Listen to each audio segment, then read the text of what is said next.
Monseigneur, Monsieur le curé, Messieurs les membres du conseil municipal, Mesdames et Messieurs les membres des associations, amis chasseurs de toutes les chasses, bienvenue.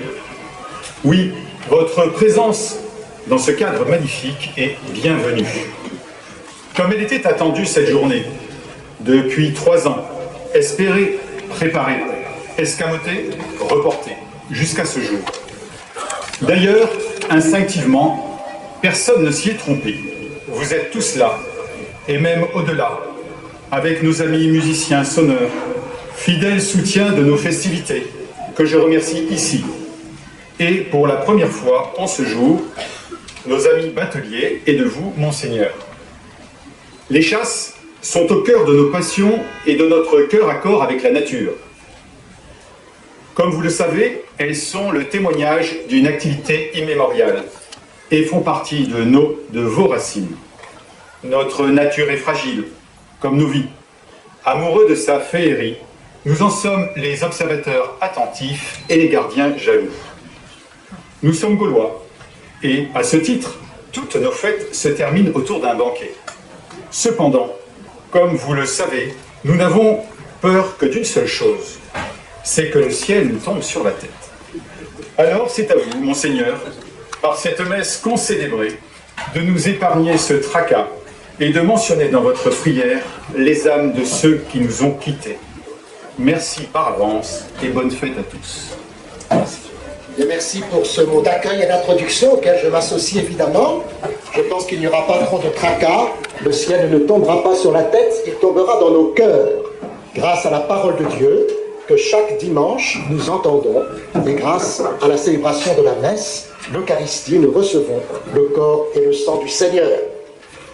Et lorsque votre curé, le père Favorin, m'avait amené une fois ici au lac de Léon, il m'avait dit, vous savez, il y a la fête de la chasse et de la nature. Ben, j'ai dit, moi je peux venir, et donc il m'a invité. Et donc, puisque ça a été reporté plusieurs fois, je suis heureux de pouvoir le faire avec vous. Et nous avons aussi un prêtre du diocèse de Bordeaux, qui a ses parents ici, qui ont une maison de vacances, et donc je suis heureux qu'il puisse être aussi avec nous.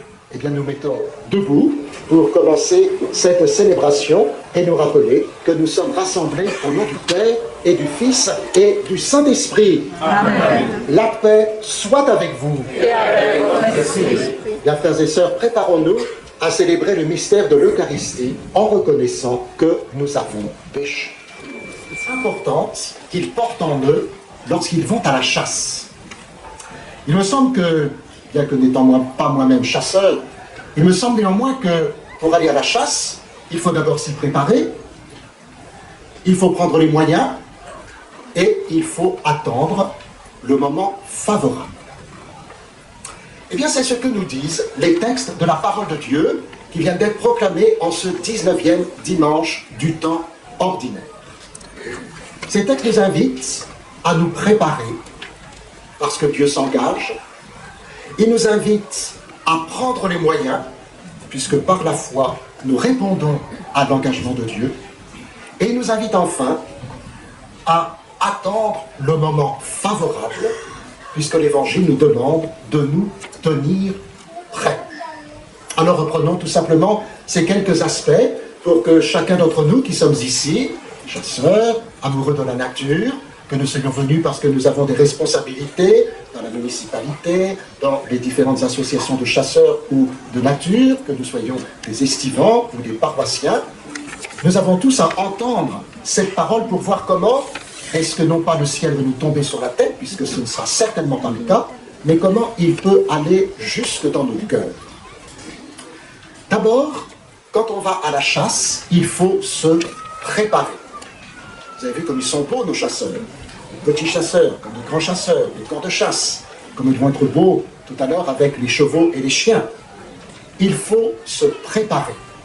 Et nous aussi, dans notre foi, le Seigneur nous demande de nous préparer.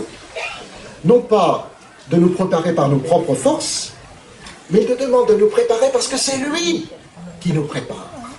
Et c'est ce que nous dit la première lecture tirée du livre de la sagesse.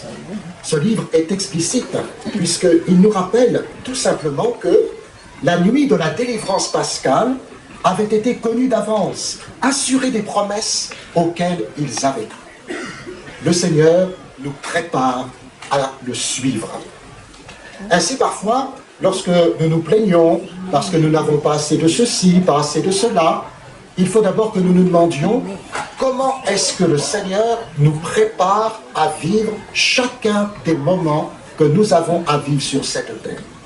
Et plus largement encore, comment est-ce qu'il nous prépare à dire oui à son amour, surtout lorsqu'on a l'impression que le monde est en feu, lorsqu'on a l'impression que lorsque nous vivons des événements douloureux dans nos familles, dans nos relations, dans la vie de notre monde, nous avons l'impression que Dieu n'est pas présent. Mais comment est-ce qu'il nous prépare à vivre cela? Comment est-ce qu'il nous prépare à dire un véritable oui pour notre avenir, que ce soit dans la vocation au mariage, dans la vocation à la vie consacrée, dans la vocation au ministère ordonné? Dieu nous aide à nous préparer parce qu'il s'engage.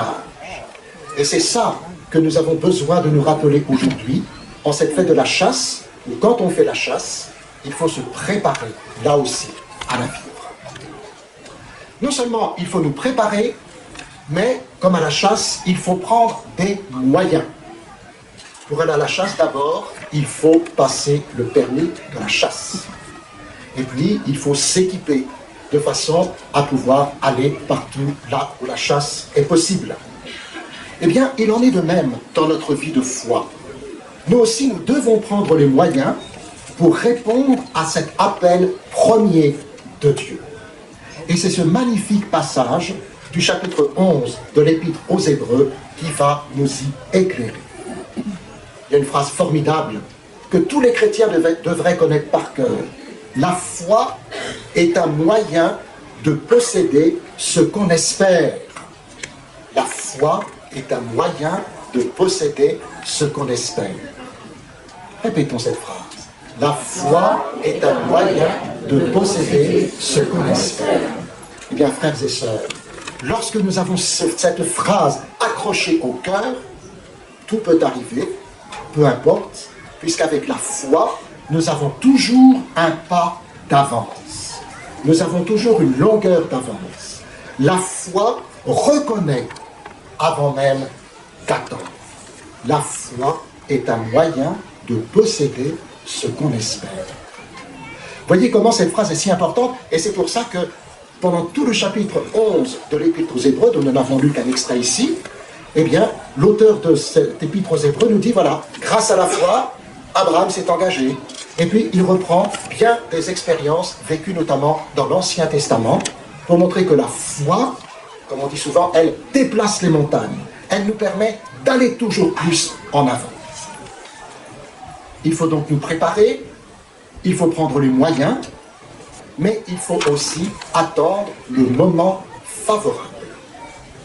Je pense que de fait, quand on est à la chasse, et on voit bien quand des chasseurs s'y préparent, eh bien, il faut attendre que tout soit favorable pour pouvoir chasser. Eh bien, il en est de même pour notre propre vie de foi. Et voilà ce que nous dit l'Évangile. Il nous demande une attitude. Il nous demande de nous tenir prêts. Mais pour nous tenir prêts, comme il faut être prêt pour la chasse, il ne nous demande pas seulement d'attendre, il nous demande de veiller. Vous savez, quand vous attendez, par exemple, lorsque vous êtes dans la salle d'attente d'un médecin ou d'un dentiste, vous ne savez pas forcément combien de temps vous allez attendre. Quand vous êtes à la gare et que vous attendez que le train qu'on vous annonce de plus en plus de retard, vous ne savez pas non plus combien de temps vous allez attendre. Ça, c'est terrible, d'attendre sans savoir combien de temps il faudra attendre. Parce que l'attente est passive. Mais le Seigneur ne nous demande pas seulement d'attendre, il nous demande de veiller. La veille est active. C'est parce que justement nous sommes conscients de notre foi, qui est un moyen de posséder ce qu'on espère. Nous sommes conscients que Dieu nous prépare à le suivre et à répondre oui à son appel et à son amour. C'est pour cela que nous veillons. Peu importe le temps qu'il nous faudra pour veiller. Parfois, certains, je le sais, sont happés dans un accident de voiture. D'autres n'arrivent pas à mourir. Eh bien, si nous veillons, peu importe le moment, peu importe la manière dont nous serons appelés à vivre notre dernier jour, nous serons forcément prêts. Si nous ne faisons que d'attendre, ben vous savez, il y a des vieillards qui attendent, mais qui ne savent plus pourquoi ils sont là. Mais s'ils veillent, ils sont prêts. Eh bien, comme pour la chasse, il faut attendre le moment favorable. Et nous savons pour nous chrétiens, et pour tout être humain, que le moment le plus favorable, c'est le moment de notre mort, où nous basculerons dans l'amour de Dieu. Alors voyez comme quoi ces textes nous y préparent, en cette fête de la chasse et de la nature, ici, au bord du lac de Léon, pour que, fort du fait que nous entendions Dieu s'engager pour nous aider à répondre oui à son appel, fort de savoir que nous répondons par la foi à cet appel de Dieu, car la foi est un moyen de posséder ce qu'on espère, et fort surtout de savoir qu'en nous demandant d'être prêts, Dieu nous demande non seulement d'attendre, mais surtout de veiller. Et cela rejoint bien ce que nos amis chasseurs veulent particulièrement nous faire partager et célébrer avec nous ce matin. Il faut se préparer, il faut prendre les moyens et attendre le moment favorable.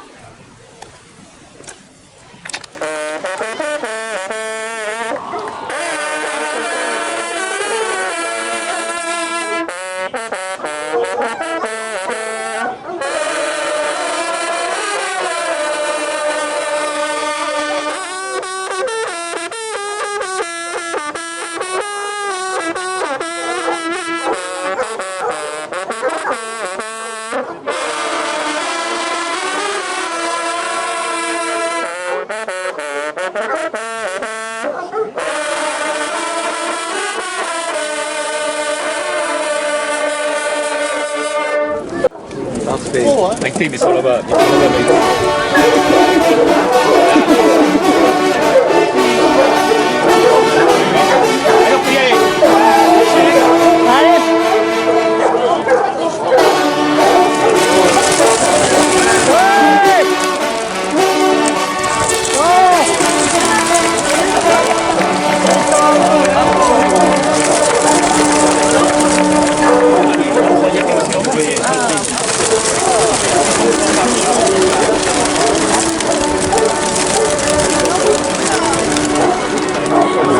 Plus.